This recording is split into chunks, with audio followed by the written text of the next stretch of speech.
আমরা জানি যে এখানে আপনার কেমিক্যালের ফ্যাক্টরি আছে, প্লাস্টিকের ফ্যাক্টরি আছে, প্রায় 15-20 আইটেমের আপনার ফ্যাক্টরি এখানে দেওয়া আছে। শত কোটি টাকার সম্পদ হবে এখানে। তো আপনার এখানে যে প্লাস্টিকের ফ্যাক্টরিটা, এটা কোনো নিরাপত্তা নাই। কেমিক্যাল যে আপনার এখানে গোডাউন দিচ্ছে, এটা কোনো নিরাপত্তা নাই। এই জন্যই আপনার আগুনের উৎপত্তিটা শুরু হয়েছে। এই কেমিক্যাল থেকে মেন উৎপত্তি শুরু আগুনের। যে এখানে যে আপনার ভিতরে ফ্যাক্টরিগুলো দিছে, এখন সিকিউরিটি দিয়ে ফ্যাক্টরিটা দেওয়া হয়নি গা। যে যেমনি পারছে ওইভাবে আপনার ফ্যাক্টরিটা মানে স্টার্ট করছে। এখানে এক আইটেম না, প্রায় 15-20 আইটেমের আপনার ফ্যাক্টরি। কেমিক্যালের বিভিন্ন আইটেমের কেমিক্যাল। তারপরে প্লাস্টিক জাতীয় যে আপনার যে দানাগুলো পাওয়া যায়, দানা আছে, প্লাস্টিকের যে পেলা, ওয়ান টাইম পেলাগুলো, এটা ফ্যাক্টরি এখানে আছে। পুরোটা ভরা এই ফ্যাক্টরি প্লাস্টিক আর কেমিক্যালের বেশিরভাগ। এরপর আপনার জুতা আছে, লেদারের গুডসের আপনার ফ্যাক্টরি আছে।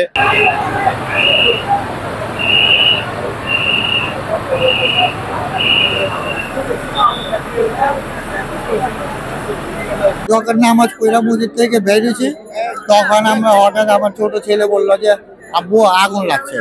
তখন আমরা লগালে গেলাম, ওই সময় 2টা বাজে আর কি, 2:05 আর কি। ফায়ার সার্ভিস বাইরে আইছে, ওনারা আগুনের অনেক চেষ্টা করতেছে, নিভাই পারতেছে না। পুলিশ বাহিনীরা, র্যাব, বিডিআর, ওনারা খুব ভাবে যত্ন সহকারে সব দেখতেছে, যেন মানুষ কোনো ক্ষতির ভিত্তিতে না যেতে পারে। এখানে আগুন তো লাগতেই আছে, লাগতে আছে। 2টার পরের তে লাগছে, এখন তো আগুন নিবে না, শুধু আগুনই আগুন, আগুনই আগুন।